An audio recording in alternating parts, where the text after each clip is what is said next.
Hey, volunteers, we are so glad that you have agreed to help us out here in the Griffin Library. And you're about to witness probably one of the most unprofessional videos ever made in the history of videos. But we're going to put it together and kind of give you the lowdown on the way we run things at Griffin. This is old news for some of you and a refresher for others. And some of you have never worked in the library before. Have no fear. We're going to show you all about the library and how we do things. Okay, first thing I'm going to do is just show you around the library and show you a little bit about how we arrange things around here. So walk this way. This area right here is the nonfiction section, and we start in the corner with the zeros, and they wrap around the shelves, zeros, 100s, 200s, 300s, and we have little signs right here on the edges to help guide the kids and to guide you around, and they go up and down and up and down. And then you go through the nonfiction, and then we get to, I think we have biographies next, don't we? We've rearranged it, so I'm a little lost myself. So we have biographies on this row, arranged by the name of the last name of the person the book is about. And then we start the fiction down on that end. We used to have it all in that area, but it wouldn't fit. So we've got it wrapped around here, here, and here, and then over in this horseshoe area. Which brings me to this cart. This is our bluebonnet cart, and we keep all of the books that have one of these stickers. Am I too close? You got it? Not really. There we go. Here you go. If it has one of these stickers on it, when you're shelving books, it's going to go on this cart. It doesn't matter the order of it. It's just right there on both sides, and you can stick some. We have little things on the edge here, and you can do that. All right. When kids do not have a book, they didn't bring their book back, so they can't get another book, then here are magazines for them to read, and they usually just sit on the tables and read a magazine. So that's cool. They like that. All right. And now we have our easy section, which I call the everybody section also, because even though the books are thin, of course a lot of them are not easy books. That's why I like to teach them in also the everybody section.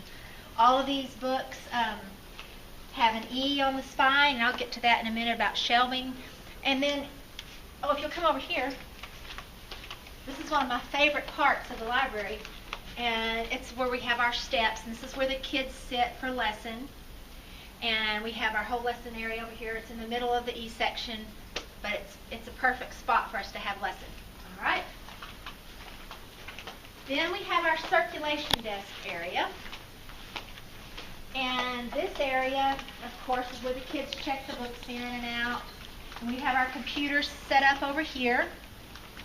And I'm going to show you in a little bit how to help the kids log in to the catalog and find books, because they're going to need a lot of help with that, especially the little guys. The big kids come in and they have it all down. And then here's the highlight of the library, the favorite part, well, besides the books, and that is our cabin. Let me tell you a little bit about it. Our cabin, our reading lodge, was built by one of our teachers' sons for his Eagle Scout badge. It's Miss Hess, her son. When we first opened 6 years ago, he built this for us. I said, I want a cabin. Wouldn't a reading lodge be great? And just like that, it was magic, and I got one. So here we go. And now if the kids ask you about this, and they will, I'm going to tell them the rules, but they're still going to ask because they're kids, or well, they're just like all of us, and we forget things. The rule is this: 2 kids per home room may come in here and read a book during checkout time. We don't pick it, you don't pick it, takes it off of our shoulders. Their teachers, in whatever fashion they wish to choose, they choose the kids to go in there. They may have it up on a rotation system or as a reward. So the kids, if they come up and ask you, you just say, ask your teacher, ask your teacher. Okay. One of the things that I wanted to tell you about, especially if you're in the morning shift, the first thing in the morning, is when the kids come in the morning, they come in usually in twos from the homeroom classes, and that's the time of day right after announcements that they turn in their books. They are instructed to turn them in right here. And we try to teach them very diligently that the books go in a stack like this, so that when we check them in, we can just go change, change, change, change with the scanner. So if you see them bringing them in, and you will, and they're just like that, say, oh, don't forget to stack them up, and you may have to show them and help them make several stacks, and we try to teach them make big stacks and little stacks, and anyway, so if you catch that, that's part of our training with the kids. One thing that you'll probably do almost every time you come in is check out books to the students. So if it's normally it's going to be set up for you already, but if it's not, we have a little set of directions right here. And what you're going to do is you're going to go to the internet. It's going to be slow just because. Come on. And the word library goes right there in that spot. Not www, nothing like that. Just library. And enter. Then you scroll down to Michael Griffin. There it is. I might like to make it big. And then you need to log in here in the corner. And it is MGE, and I have all this written down right by the computer. Books. And then log in. Then you have it set up for checkout, because what you need to do if you're going to check out a book is click this tab right here, the circulation tab. That's where you need to go. So on the side, there's all these options: check out, check in, renew, blah, blah, blah, blah, copy status. This one's real helpful. The copy status one is if you find a book just laying around somewhere and you don't know if it's checked in or checked out, you can scan there. Okay, so I'm going to go to the checkout mode, which it already is in. Hopefully, everyone that checks out will have a card with them that has a barcode on it, and you can just scan that with our lovely scanner. It's kind of fun. It's like you're working at the grocery store. So you scan the kid's name, and then kids may check out 2 books at a time. So I'm going to check out this one. Oh, I didn't put a patron in it. Hold on. Let's put me in. I'll make it to me. Cross. If they don't have a card, I forgot to tell you that, type in their name and find patron. There I am. Sometimes you'll get a whole long list of names. You just have to scroll through and find them. So there I am. Now I can check it out.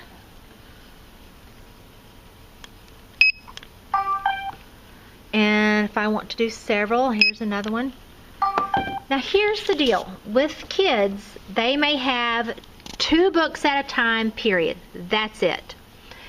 And if you ever see, and usually it'll say ouch if they have an overdue book, not ouch. What does it say? It says woo, woo, woo. It's something really obnoxious, an obnoxious noise.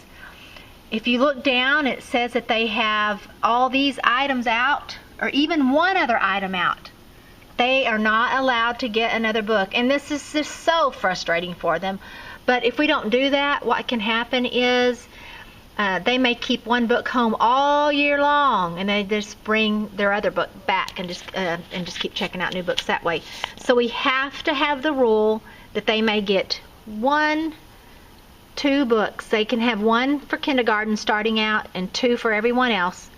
Oh, and here, while I'm over here, let me show you this little holder. This is where we keep our bookmarkers when they come in. I have a few sitting here right now that we'll be filling in here if they'll fit. And the rule is they may get, nope, it's too big. They may get 1 at a time if they checked out a book. If they didn't check out a book and they left one at home, then if they come up here, because see, we're going to have some really cool bookmarks, and if they want one but they didn't check out a book, you just have to say, oh, sorry, bring your book back tomorrow and you can sometimes the kids will finish their books and they'll want to get 2 new ones. So if they come in just a stray like that, they're going to come in and you're going to look at the screen and move to the check-in spot. And then when it gets there, all you have to do is scan and it'll check them in. And there you go. That's the check-in procedure. When we get a stack of books here to check in. They're all on this counter here at the front. They might be on that side or that side. We scan them as quickly as possible, and then we place them right here in stacks. And what we do, we usually have a mad dash going. We get all the ones that, see how that says FIC? We'll get a stack of fiction going. And then we get, this one's a random one. I'll show you that. It says SC on it. That's a different one. This one, if you find one that says P on there, that stands for professional. And those are going to be stacked. If you'll just take them, we have a professional section right here. You can see by the sign right there. If you'll just stack those right here on the corner of the shelf, then we will place them where they belong later. Notice our carts. They have signs on them that say nonfiction, fiction, and then we have an E side. That makes it so much easier if you go ahead and place the books on the right spot on the cart. So, I'm going to go through Shelving 101 to show you how to do that for those of you who haven't been in a library in a lot of years. If you see a book with a number right there, that's the call number. It's 394.266. That is going to go on the nonfiction cart, and you can see on the side here there's a sticker. This shelf, this end of the shelf has 0 through 200s. This end of the shelf has 300 to 400. So I'm going to put this over here in the 300s because that's where it's going to belong. This is fiction. Now, even though this is a Bad Kitty book, now this is a common mistake. It's Bad Kitty, and I'm actually going to probably end up changing this to an E. But if it has, even though it looks like a little kid's book over in the E section, look, the call number, there it goes, says fiction, FIC for fiction. So you're going to place that on this cart. Okay. We do have this random SC. SC is a section in the library called story collections. And instead of just being one book by one author, it's a compilation of short stories. And so we have a section. I'm just going to show you right now where that section is. Hope you don't get dizzy while I'm walking. All of the story collection books, and we just have a few. We have a little sign right here at the end that says, oh, move your little foot, Bear, SC Story Collections. So all of these books in this section, just this many, all have an SC on the spine, on their call number. So this one is SC, let me get it focused, FUN. So in alphabetical order, FUN is going to go right here.